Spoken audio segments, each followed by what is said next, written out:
Lepo pozdravljeni tudi v mojem imenu. Najprej bi seveda želel povedati, da smo se s problematiko ekstremizma v tem državnem zboru začeli ukvarjati v letu 2012 in v letu 2012 tudi sprejeli določena poročila. Komisija za nadzor obveščevalnih in varnostnih služb je na svojih sejah večjih obravnavala različne dokumente.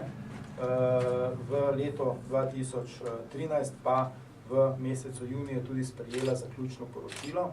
V tem poročilu je nedvoumno in jasno zapisala, da seveda povzela je, kakšna je stopnja ogroženosti, ki je nizka, še vedno je nizka, po zadnjih poročilih, ki jih komisija redno prejema strani pristojnih služb, se pravi obveščevalnih in varnostnih služb, ta ogroženost Slovenije še vedno nizka na tem področju, kar je dobro. Hkrati pa smo sprejeli sklepe, ki govorijo natančno o tem, kaj bi bilo potrebno spremeniti. Navedeni so zakoni, predlogi, v katero smer naj vlada gre. Hkrati pa smo vlado pozvali 5.6.2013, da pripravi oziroma naredi medresorsko skupino, ki bi usklajevala spremembe na področju zakonov v Sloveniji in da naj v roku 6 mesecev pripravijo zakonodajo, ki bi jo poslali v državni zbor in v kateri bi potem poslanci razpravljali. No, vlada, ki jo vodi stranka, večinsko najmočnejša stranka, ki je uvedla parlamentarno preiskavo o ekstremizmih, ni naredila v tem času nič. Roki so potekli konec lanskega leta, 16. decembra. Parlament nismo prejeli nobenega zakona in seveda nobenega predloga za kakršnokoli spremembo. Toliko o tem, koliko vlada resno misli in koliko je Pozitivna Slovenija resno mislila, da so potrebne spremembe. Vmesno poročilo ponovno opozarja, ki je bilo pred kratkim sprejeto v državnem zboru, zgolj o tem in ponavlja zaključke in dejstva, ki so bili že sprejeti za spremembo zakonodaje na istih področjih. Seveda sedaj se poskuša predstaviti, da gre za neko definicijo, kaj je to ekstremizem in tako dalje. Mimogrede, ekstremizem je zakonsko definiran samo v eni članici Evropske unije, na Slovaškem, in v nobeni drugi. To je izjemno težko, ker potem ta definicija seveda močno omejuje pri nadaljnjem delu in zato se nobena druga država ni odločila, da definira v svoji zakonodaji definicijo ekstremizma. Zanimivo pa je, da smo v lanskem letu na preiskovalno komisijo dobili več dokumentov, na nekatere bi posebej opozoril. Dobili smo analizo zakonodaje vlade, analizo zakonodaje na področju, ki pokrivajo ali pa se posredno ali neposredno nanašajo na delovanje potencialnih ekstremističnih skupin ali posameznikov v Sloveniji. Ta analiza, ki je analizirala zakonodajo, je bila interna. Na mojo pobudo se je ta stopnja tajnosti interno umaknila, zato smo potrebovali več mesecev, več zapletov na sami komisiji, proceduralnih in ne vem kakšnih še vse. Skratka, na koncu je ta analiza javna, zato se lahko danes o njej tudi govori, jaz sem že o njej tudi govoril. Analiza govori pa o tem, da ministrstva pristojna za to področje, predvsem Ministrstvo za notranje zadeve, meni, da zakonske spremembe niso potrebne. Kar seveda kaže na to, kakšno smer, s kakšnimi praktično popolnoma političnimi razlogi za diskreditacijo drugih političnih strank je ta komisija bila narejena. Še več, komisija je prejela 2 poročili policije, tudi Komisija za nadzor obveščevalnih služb je imela več razgovorov z predstavniki policije, SOE in vojaške obveščevalne službe na temo ekstremizmov in demonstracij v Mariboru in Ljubljani, vendar smo v letošnjem letu 25.2. in 5.3.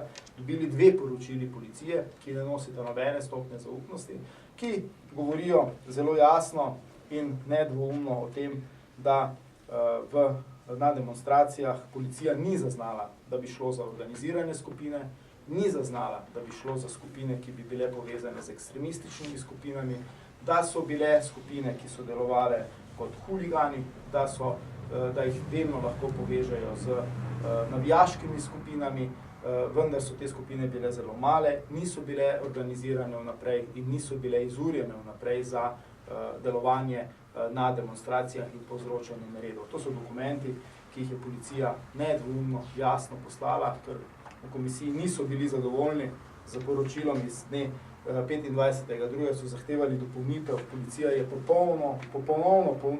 popolnoma nedvoumno zapisala, da ne gre za oblike, da ni bilo, da se pravi dobesedno je zapisala, ki pa so bile storjene posamično in ne v obliki naprej organiziranega nasilja.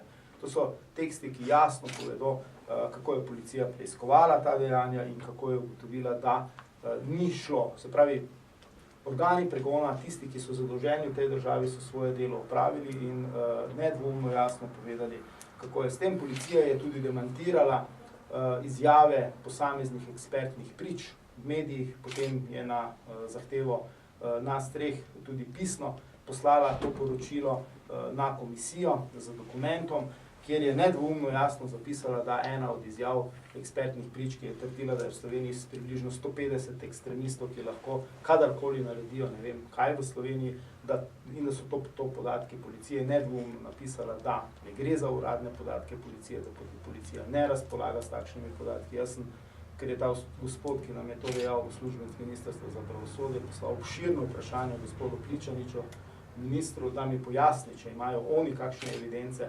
Dobil sem seveda odgovor, da nimajo evidenc, da ne vodijo takšnih evidenc in da seveda je gospod nastopal v svojem imenu in ne v imenu ministrstva. Še več, komisija je na podlagi nekaterih prispevkov, ki so se pojavili, Komisija za nadzor obveščevalnih služb, izvedla v letošnjem letu še eno sejo po vprašanju ekstremističnih skupin in sicer v medijih se je pojavila teza, da so se pripadniki oziroma posamezniki, ki so, ali pa skupine, za katere se je domnevalo, da so na demonstracijah bili izurjeni znotraj vojaških objektov Slovenske vojske. Mi smo opravili pogovor z ministrom, z šefom obveščevalno-varnostne službe, kjer smo dobili jasne in nedvoumne odgovore, da na območju vojašnic v Sloveniji, na območju Škrilja, ni bilo nobenega usposabljanja katerekoli ali kakršnekoli ekstremistične skupine. To so bili zelo pompozni članki, če se spomnite, v medijih in tudi takrat je Komisija za nadzor obveščevalnih služb reagirala takoj. To sporočilo za javnost, to sporočilo, ki ga je dobila, tudi dala v javnost in skratka popolnoma so bile zanikane kakršnekoli navedbe. Zaradi vseh teh dejstev in zaradi tega, ker je praktično področje odkrivanja in zaznavanja potencialnih ekstremističnih skupin na demonstracijah v Mariboru in Ljubljani popolnoma raziskano, imamo nedvoumna, jasna policijska poročila, imamo pričanja tudi za prisego oziroma pod grožnjo z zakonskim pregonom, če na Komisiji za nadzor obveščevalnih in varnostnih služb ljudje, ki so klicani, ne govorijo resnice, nimamo nobenega razloga, da jim ne verjamemo. Tudi to so ljudje, ki sedaj opravljajo dolžnosti, niso ministri iz neke prejšnje vlade, in ni nobenega razloga, da jaz dvomim v navedbe, ki so jih navedli. Zato menim, da je način dela in zloraba, politična zloraba, ki si jo privošči predsednica komisije in manipulacija z vsemi našimi dobronamernimi predlogi pripeljala do točke, ko tudi sam osebno, moj namestni član in seveda tudi stranka SDS ne bo več sodelovala v preiskovalni komisiji, tako da tudi naša stranka se umika iz nadaljnjega dela te preiskovalne komisije. Hvala.